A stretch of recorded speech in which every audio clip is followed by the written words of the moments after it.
Hello बच्चों, आज हम देखेंगे वाक्य के प्रकार। वाक्य के प्रकार जानने के पहले हम जानेंगे वाक्य किसे कहते हैं। वाक्य जिस शब्द समूह से कोई स्पष्ट अर्थ निकलता है, ऐसे शब्द समूह को वाक्य कहते हैं।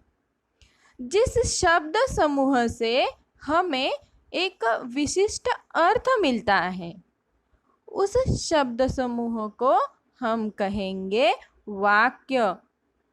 जैसे बिल्ली दौड़ रही है, किसान हल चला रहा है। इन दोनों वाक्यों में हमें एक विशिष्ट अर्थ मिलता है। जैसे पहले वाक्य में हमें बिल्ली की दौड़ने की क्रिया हो रही है, यह अर्थ हमें मिलता है। और दूसरे शब्द समूह से किसान हल चला रहा है, यह हमें समझ में आता है। दोनों शब्द समूह से हमें एक विशिष्ट अर्थ प्रदान होता है, निकलता है। इसीलिए हम इस शब्द समूहों को वाक्य कहेंगे। अभी हम जानेंगे वाक्य कैसे तैयार होता है ना। वाक्य के प्रमुख दो अंग होते हैं। पहला अंग है उद्देश्य और दूसरा है विधेय। उद्देश्य किसे कहेंगे? वाक्य में जिस अंश के विषय में कुछ कहा जाता है, उसे सूचित करने वाले शब्द को उद्देश्य कहते हैं।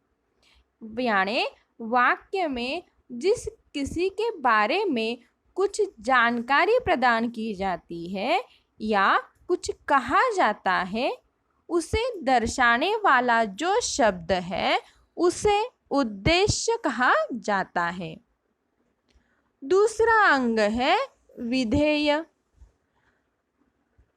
उद्देश्य के विषय में जो कुछ भी कहा जाता है, उसे सूचित करने वाले शब्दों को विधेय कहते हैं।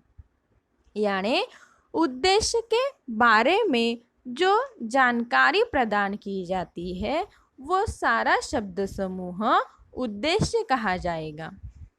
दोनों भी वाक्य के अंग हम उदाहरणों के साथ समझते हैं। जैसे तोता वृक्ष पर बैठा है। यहाँ वृक्ष पर कौन बैठा है? तोता। तो तोता यह शब्द हुआ उद्देश्य, और वृक्ष पर बैठा है यह शब्द समूह होता है विधेय, जो तोते के बारे में यानी उद्देश्य के बारे में हमें जानकारी प्रदान कर रहा है, वह शब्द समूह है विधेय। दूसरा वाक्य है राजेश मुंबई जाएगा। यहाँ राजेश के बारे में हमें जानकारी मिलती है, तो राजेश यह शब्द हुआ उद्देश्य, और उद्देश्य के बारे में जानकारी देने वाले शब्द कौन से हैं? मुंबई जाएगा।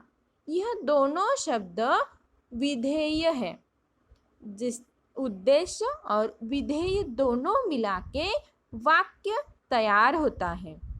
तो राजेश मुंबई जाएगा, इसे उद्देश्य और विधेय के साथ हमारा वाक्य बना। चिड़िया उड़ रही है। यहाँ पे चिड़िया यह उद्देश्य है ना। चिड़िया के बारे में हमें जानकारी मिल रही है कि चिड़िया उड़ रही है। उद्देश्य के बारे में जानकारी देने वाले शब्द है उड़ रही है, तो यह विधेय हुए। आगे विद्यार्थी कक्षा में पढ़ रहे हैं। यहाँ विद्यार्थी के बारे में हमें जानकारी मिल रही है। तो विद्यार्थी यह उद्देश्य हुआ और कक्षा में पढ़ रहे हैं यह विधेय। जैसे हर वाक्य में देखो तोता, राजेश, चिड़िया और विद्यार्थी, इन सबके बारे में हमें जानकारी मिलती है। तो ये सारे शब्द हुए उद्देश्य, और इन शब्दों के बारे में जो भी वाक्य में बाकी शब्द समूह आए हैं वह शब्द समूह विधेय हुए, क्योंकि ये इनके बारे में हमें जानकारी प्रदान कर रहे हैं ना। जैसे वृक्ष पर बैठा है, मुंबई जाएगा, उड़ रही है, कक्षा में पढ़ रहे हैं, यह सारे शब्द समूह विधेय हुए। तो हमें वाक्य के दो अंग पता चले कि एक है विधेय और दूसरा है उद्देश्य। दोनों अंग मिला के वाक्य तैयार होता है। अब हम देखेंगे वाक्य के प्रकार। वाक्य के प्रकार या वाक्य के भेद। वाक्य के भेद दो प्रकार के होते हैं। पहला रचना अथवा स्वरूप की दृष्टि से, और दूसरा है अर्थ की दृष्टि से। ये यानी पहला जो प्रकार है रचना की दृष्टि से, यह वाक्य जिस प्रकार से निर्माण हुआ है उस प्रकार को हम रचना की दृष्टि से भेद करते हैं। दूसरा जो प्रकार है अर्थ की दृष्टि से, यानी हमें वाक्य का अर्थ समझना है और उस प्रकार से हमें उसका अर्थ लिखना होता है। ये दोनों प्रकार हम विस्तृत देखेंगे।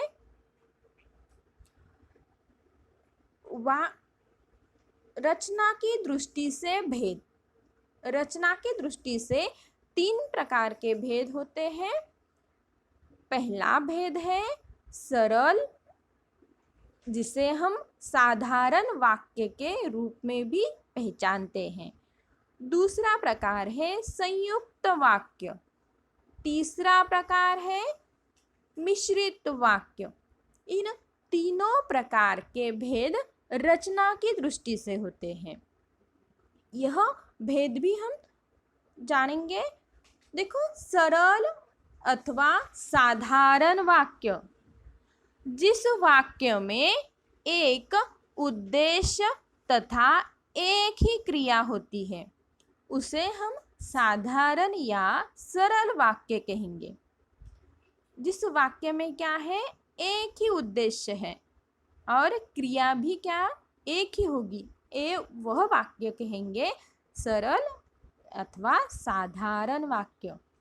जैसे सचिन क्रिकेट खेल रहा है, यहाँ पे उद्देश्य है सचिन, हमें सचिन के बारे में जानकारी मिल रही है ना, और क्रिया है खेलने की, तो यहाँ पे उद्देश्य भी एक है और क्रिया भी एक ही है ना, क्रिकेट खेलने की क्रिया है।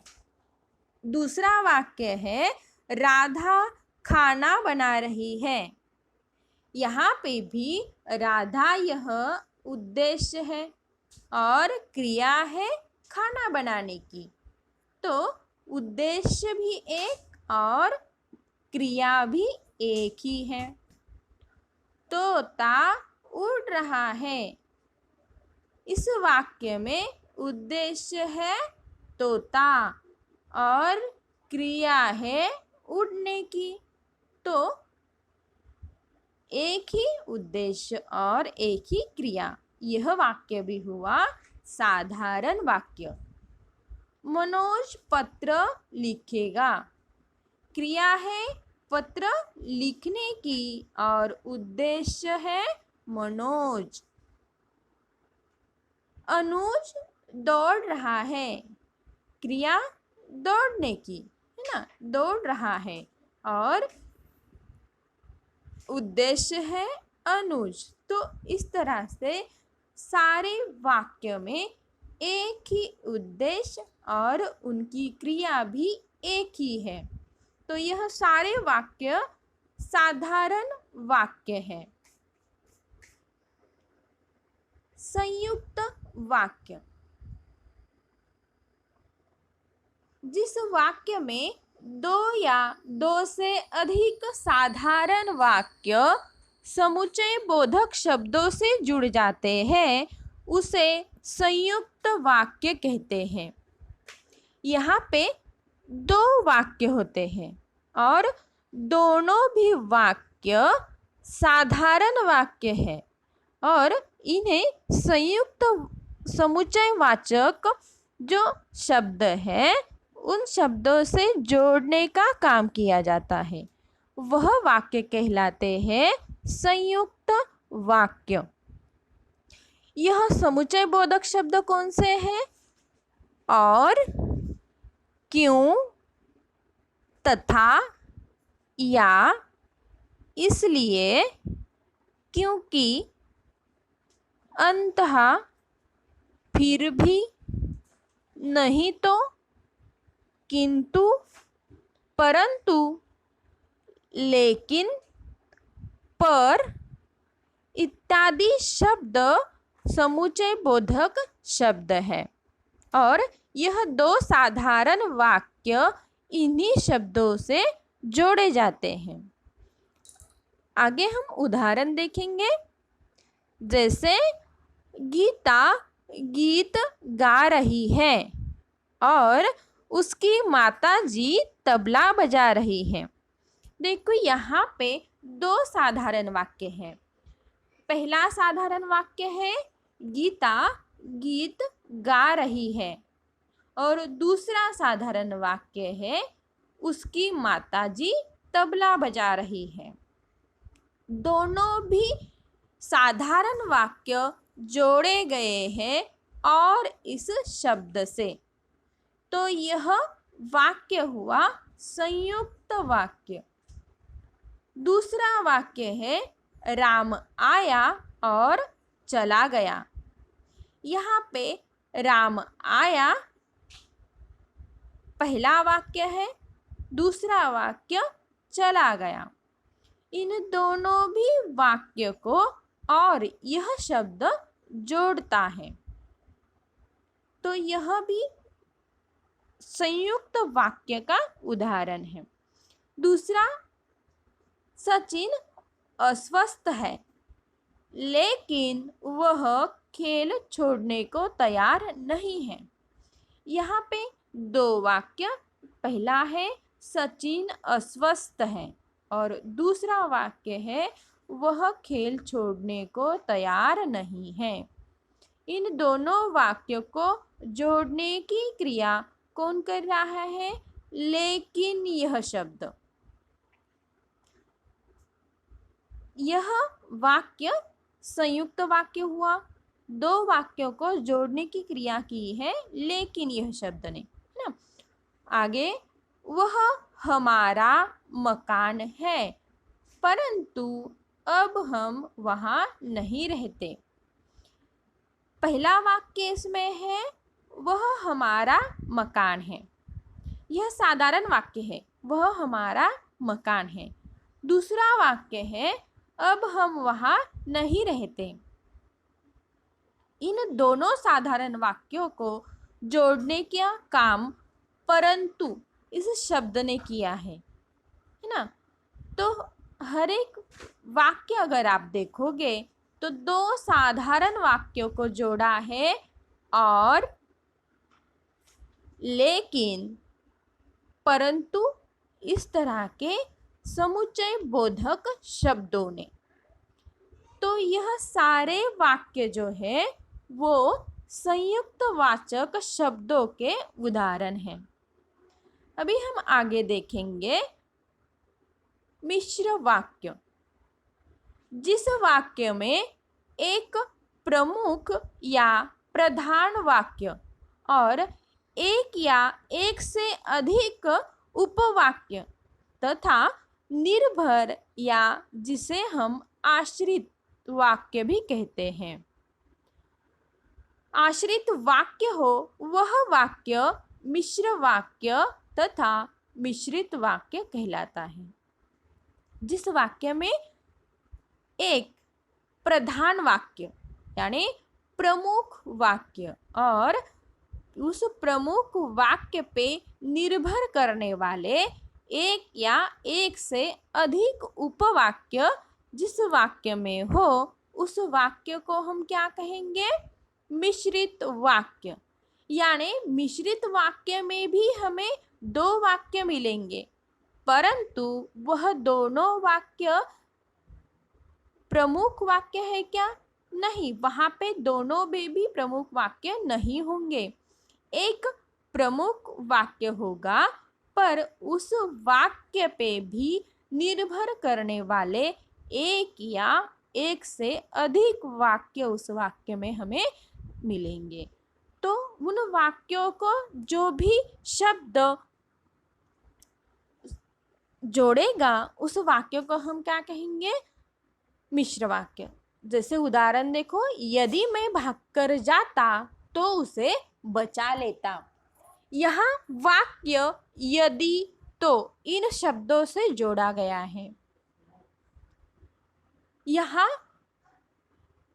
प्रमुख वाक्य है मैं भागकर जाता, है ना, मैं भागकर जाता तो उसे बचा लेता। यदि मैं भागता तो उसे बचा लेता। यानी यहाँ पे हमें दो वाक्य हैं जो एक वाक्य दूसरे वाक्य पे निर्भर करता है। अगर वो भागेगा तब भी वो उसे बचा लेगा, है ना।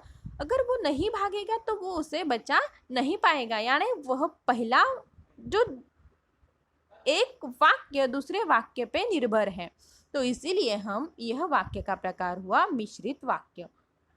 आगे इन शब्दों से जोड़े जाते हैं जो मिश्रित वाक्य है, ये निम्न प्रकार की शब्दों से जोड़े जाते हैं।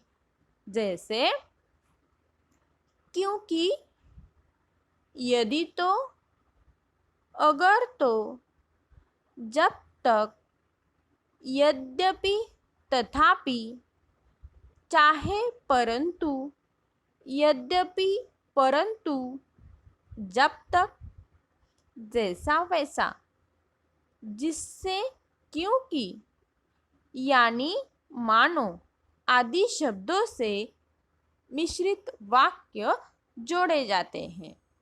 इन्हें हम उदाहरणों के साथ समझेंगे। जैसे यदि यहाँ आओगे तो भीगने से बचोगे।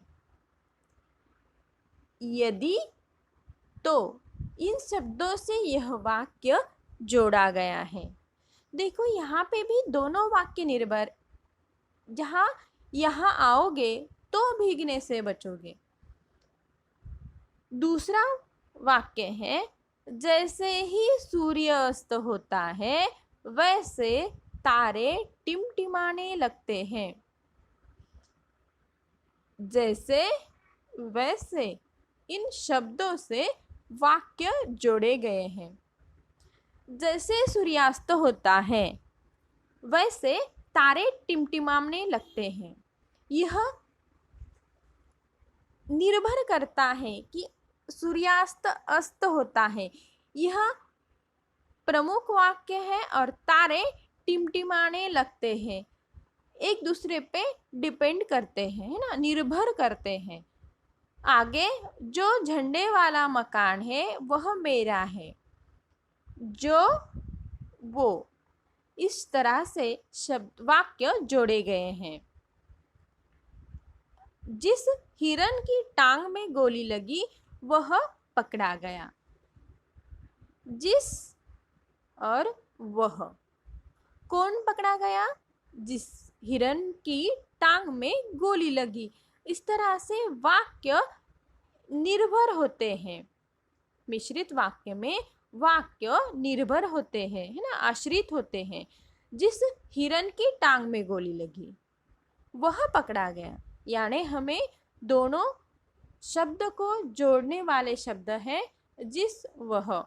यदि तो, जैसे वैसे, जो वो, जिस वह, इस तरह से शब्दों से मिश्रित वाक्य जोड़े गए हैं। अभी तक हमने सरल वाक्य, संयुक्त वाक्य और मिश्र वाक्य के उदाहरण देखे और उन्हें समझा। अभी हम इन वाक्यों के रूपांतर कैसे करने हैं वह देखेंगे। पहला वाक्य है, परिश्रमी व्यक्ति को मीठा फल अवश्य मिलता है।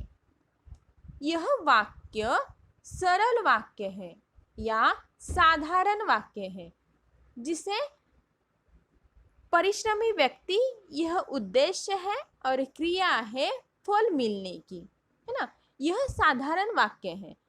इस साधारण वाक्य को हमें परिवर्तित करना है मिश्रित वाक्य में। तो वाक्य इस प्रकार से होगा, जो व्यक्ति परिश्रम करता है उसे अवश्य मीठा फल मिलता है। जो परिश्रम करता है उसे अवश्य मीठा फल मिलता है। इस तरह से मिश्रित वाक्य हमें तैयार करने हैं। दूसरा वाक्य है, आप खाने की मेज पर बैठी है और भोजन कीजिए। आप खाने की मेज पर बैठिए और भोजन कीजिए। यह संयुक्त वाक्य है। दोनों वाक्य को और इस समुच्चय बोधक शब्द से जोड़ने की क्रिया की गई है। इस संयुक्त वाक्य को हमें सरल वाक्य में रूपांतर करना है। तो वाक्य होगा, आप खाने की मेज पर बैठकर भोजन कीजिए, है ना। यहाँ पे सरल वाक्य इस तरह से तैयार होगा। आगे का वाक्य है, मोहन ने उस पुस्तक को लौटा दिया जो उसके मित्र की थी। मोहन ने उस पुस्तक को लौटा दिया जो किसकी थी, उसके मित्र की। यह वाक्य मिश्रित वाक्य है। हमें इस मिश्रित वाक्य को रूपांतर करना है सरल वाक्य में। तो वाक्य इस प्रकार होगा, मोहन ने अपने मित्र की पुस्तक को लौटा दिया। यह सरल वाक्य हुआ। आगे, मैं दूध पीकर सो गया। यह सरल वाक्य है। मैं दूध पीकर सो गया। यह सरल वाक्य को हमें संयुक्त वाक्य में परिवर्तित करना है। वाक्य इस प्रकार होगा, मैंने दूध पिया और सो गया। दो वाक्यों को हमने और इस शब्द से जोड़ा है। यह संयुक्त वाक्य हुआ। मैंने दूध पिया, यह एक क्रिया, एक वाक्य, और दूसरा वाक्य है सो गया। दोनों वाक्य को हमने और यह शब्द से जोड़ा है, तो यह वाक्य हुआ संयुक्त वाक्य। आगे, यदि तुम मोहन की तरह मेहनत करते तो तुम भी उत्तीर्ण हो जाते। यह वाक्य है मिश्र वाक्य। यदि तुम मोहन की तरह मेहनत करते तो तुम भी उत्तीर्ण हो जाते। इस मिश्र वाक्य को हमें परिवर्तित करना है सरल वाक्य में। तो वाक्य इस तरह से होगा, तुम भी मोहन की तरह मेहनत करके उत्तीर्ण हो जाते। इस तरह से हमें सरल वाक्य बनाना है। आगे, पैसे के बिना इंसान कुछ नहीं कर सकता। यह एक सरल वाक्य है, साधारण वाक्य है। इस सरल वाक्य को हमें परिवर्तित करना है मिश्र वाक्य में। तो वाक्य हमारा इस प्रकार होगा, यदि इंसान के पास पैसा ना हो तो वह कुछ नहीं कर सकता। इस तरह से हमने सरल वाक्य को मिश्र वाक्य में परिवर्तित किया।